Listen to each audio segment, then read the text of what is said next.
সভাপতি সেক্রেটারিরা এবার চুপ থাকতেন, সব সভাপতি সেক্রেটারি যারা আছেন সব এবার চুপ থাকতেন। আমাদের ইমাম মুয়াজ্জিন সাহেবদের বেতন কি সবচেয়ে বেশি হওয়ার কথা না সবচেয়ে কম হওয়ার কথা? কারণ কার ঘরে খাদেম,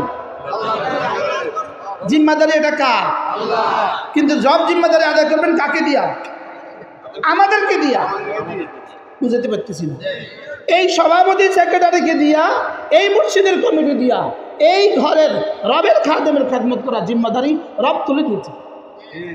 বলে আমার জিম্মাদারিটা তোরা আদায় কর। সুবহানাল্লাহ বলেন, আমার জিম্মাদারি কি কর?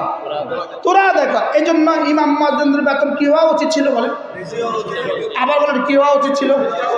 সবচেয়ে বেশি হওয়া উচিত ছিল কিনা বলেন? আপনি মসজিদের মার্বেল পাথর লাগালেন, কোটি টাকা ব্যয় মসজিদের মার্বেল লাগালেন, লেকিন 1000 টাকা বেতনে মুয়াজ্জিন রাখতে পারলেন না কেন? জবাব নাই। মসজিদের মিনারে 120 তলা লাগাইতে পারলেন, 120 তলার উপরে আপনি মার্বেল লাগাইতে পারলেন, লেকিন মসজিদের ইমাম সাহেবের বেতন 2000 টাকা বাড়াইতে পারলেন না কেন? হাও নাই নাও নাই।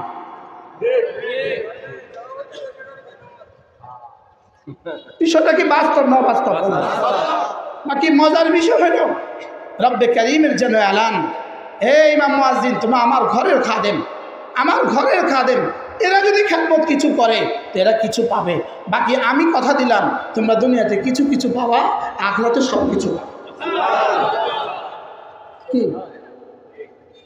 এই জন্য দুনিয়াতে রব আমাদেরকে দিবেন কিছু কিছু, আখিরাতে দিবেন সব কিছু। আমাদের থেকে সেনসিটিভ চাকরি, আমাদের থেকে দায়িত্বপূর্ণ চাকরি পৃথিবীর কোনো সম্প্রদায় করে না। একটায় আজান, একটায় মাইক হরন। বলেন না? 4:15 বাজে আজান, 4:15 বাজে হরন। হুজুর কি বলে? আমি রেডি, মাইক্রোফোন আমি রেডি। ঠিক 4টা বাজে জামাত, ইমাম সাহেব ঠিক 4টা বাজে হাজির। এর থেকে সেনসিটিভ, এর থেকে দায়িত্বপূর্ণ আরেক সম্প্রদায় দেখান। কি ভাই? হ্যাঁ, এবার রসুল বলেন মুয়াজ্জিন সাহেব আমি তো জানি উম্মত তোমার খেদমত কেমন করবে, এটা আমি তো জানি। রব যেন বলেন উম্মত তোমার খেদমত কদ্দুর করবে আমি তো জানি। যাও আমি কথা দিলাম হাশরের ময়দানে তোমার গর্দানকে সকল রূপ উঠায় দিব, যাও। কি হয়? এবার পুরস্কারটা কেমন? এবার ইমাম সাহেবকে বলেন ইমাম সাহেব আমি তো জানি এরা টাইলসে খরচ করবে কোটি টাকা, লেকিন তোমার বেতন দিবে 6000 টাকা। বাস্তব না বাস্তব? এই জন্য যাও কথা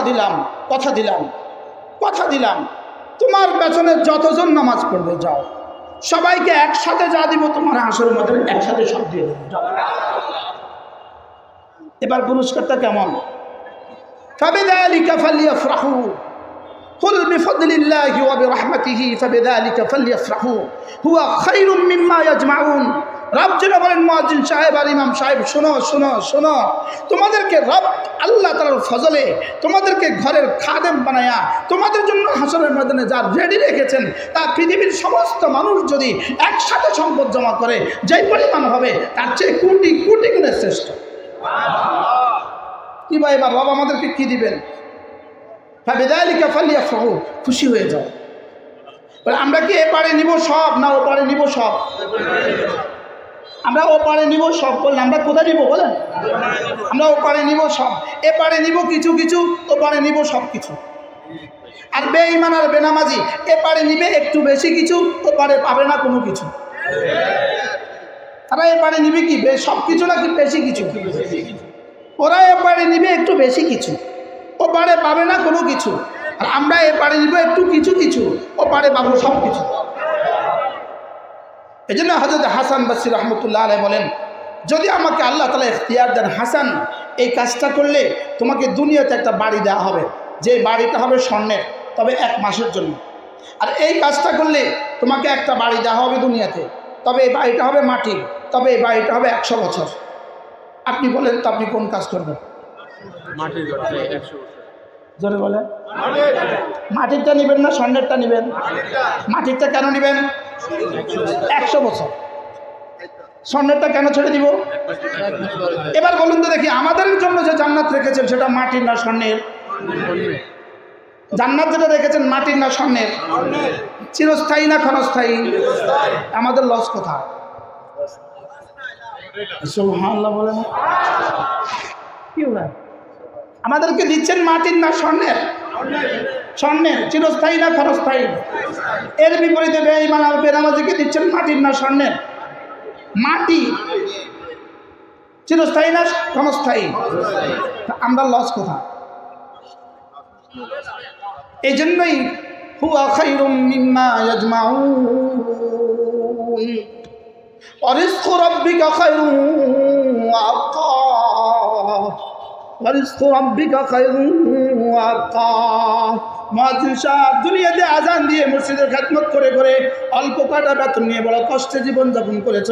মুয়াজ্জিন, তোমার একবার আল্লাহু আকবারের বিনিময়ে আমি তোমাকে যা দিব তা সারা পৃথিবীর সমস্ত বেঈমানের, সারা পৃথিবীর সমস্ত দুনিয়ার চেয়েও শ্রেষ্ঠ।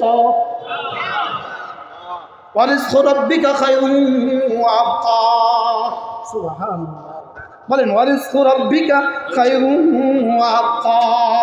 সুবহানাল্লাহ। এই জন্য আমরা যারা ইমাম মুয়াজ্জিন আছি খুশি হয়ে যান, বলেন আলহামদুলিল্লাহ। বলেন আলহামদুলিল্লাহ। ইমাম মুয়াজ্জিন সব বলেন আলহামদুলিল্লাহ।